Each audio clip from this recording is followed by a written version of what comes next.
Hello guys, welcome to our channel Global Tech on Tube with our series of tutorial and training videos on Python. And in this video we're going to discuss about a short quiz regarding a class and an object in Python. So it's just before going towards the quiz, let me tell you that Python is an object-oriented programming. So unlike the procedure-oriented programming normally in which we discuss or deal with functions, here we discuss about object or the objects, and it's the set of data or variables and we use methods to call this data or a variable or set of data or variables, and when they are grouped together they are grouped together in class. So method is another name of actually function, but when function is used in a class it is called a method. So therefore we can say object is a blueprint of a class, nothing else. So object and classes are both deal are both in are both the blueprints of one another.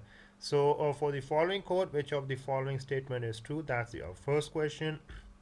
Defining print hello and calling it is a function, and printing hello as in string, and print hello and giving it by calling the function and naming it as the by naming it by a.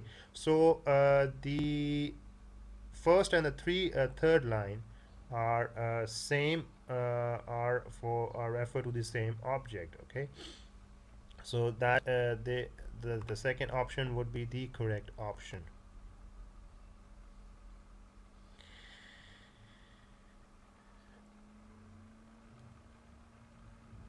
The second question, what is the output of the following program?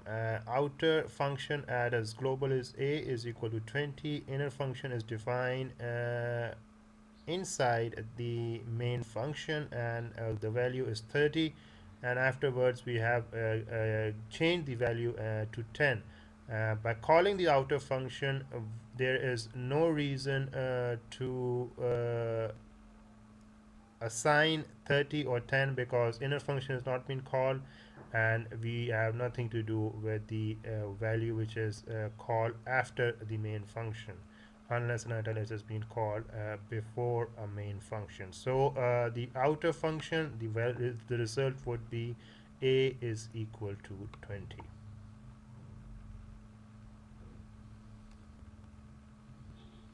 Which of the following statements is true? A class is blueprint for the object. That's absolutely right. We have discussed in our intro as well. So this is the correct answer. What is the output of the following code?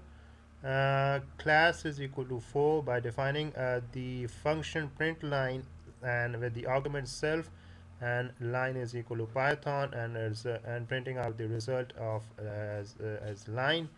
And in object 1 it is called as in by calling the function foo, or in a class calling the class, and obviously by printing a line Java we have used we have used o1 dot print line Java. So the object, as I said before, is a blueprint of a class. So therefore a print line Java would be the Java would be the correct answer for this object or for this class foo.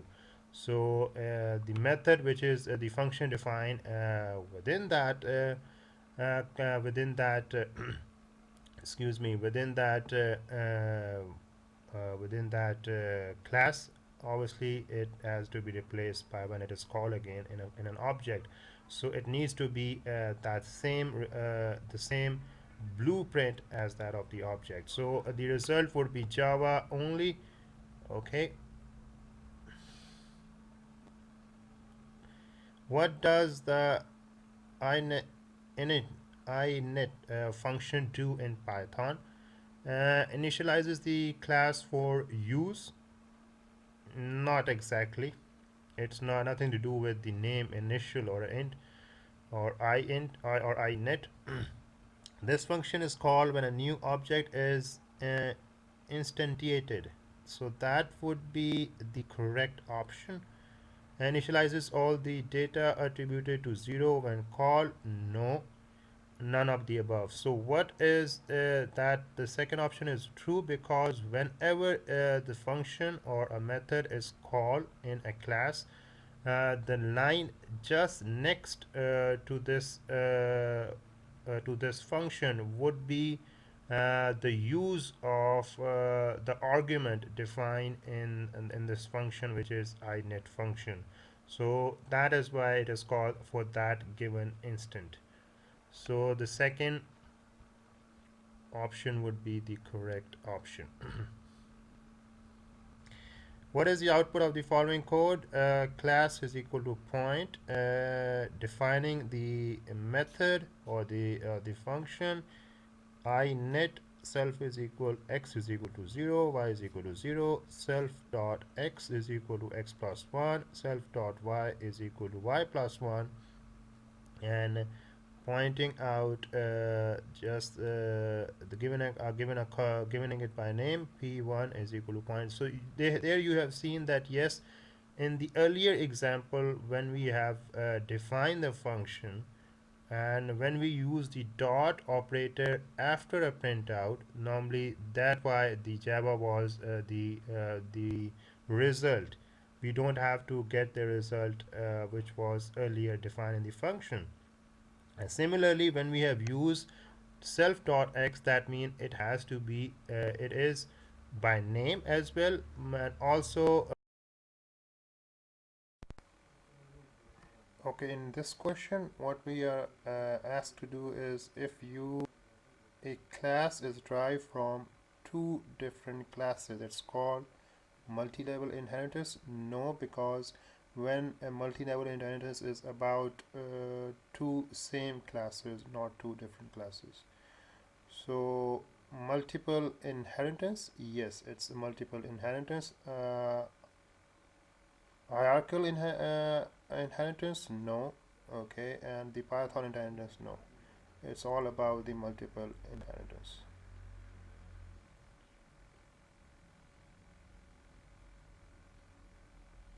And let's see what we have for the next question.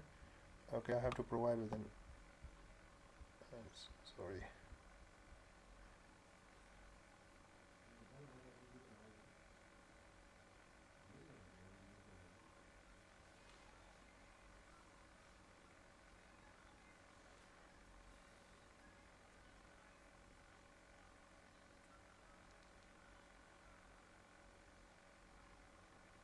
For question 9, we have which of the following statements is true.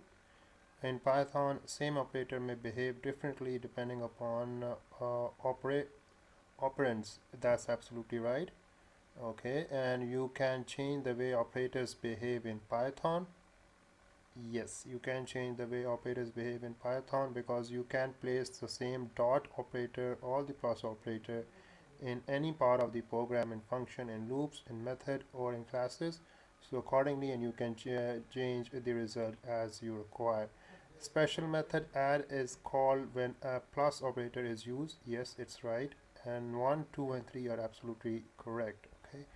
And dependent upon the operands means number one, that the same operator when the argument would be changed, the nature of the operator will also change, and it will the result would be according to the operands that it is actually acted upon. So let's see, it's all the above, and that's the correct answer. For the last one, what is the output of the following code? Class point. By defining two methods in the same class of point, we have given first method as an init with the arguments 0 and 0, and we have a call uh, incursively by saying that x is equal to x and y is equal to y. And when in the second method we also have defined the same, but with the other x and y. So that means that we are returning the points x and y. So in these two methods, what we are doing, we are adding up the points, and we want the result to be displayed in the console. So just naming p1 and p2 for the points, any of the 2 points with the x and y coordinates. Uh, the result, the name of the 2 points, and given accordingly the name as result. P1 and P2 is just another name. P minus P2 is just another name for the result. Okay, so you wanna have a point because it is given, as you can see. The points are in the x, y, in the x-axis and on the y-axis plane, xy plane. The points are in the xy plane. So you can, that's why the result needs to be in the negative. Okay, so we have to actually as far as the graphical representation is concerned, we have to actually put it p1 minus p2, but actually we are adding up the 2 points. So the 2 points would be printed out as 3 plus 1 and 4 plus 2 as 4, and 6 is the resultant for these 2 points when the sum operator is being used. So the answer would be 4 and 6. So when I'm going to end it, yes, I've done with the quiz, and it's showing absolutely accurate result.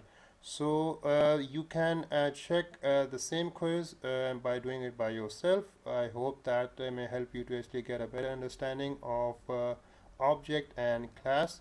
I'll see you in the next video, and let's see what it's all about. I appreciate that you're watching our video. Thank you very much.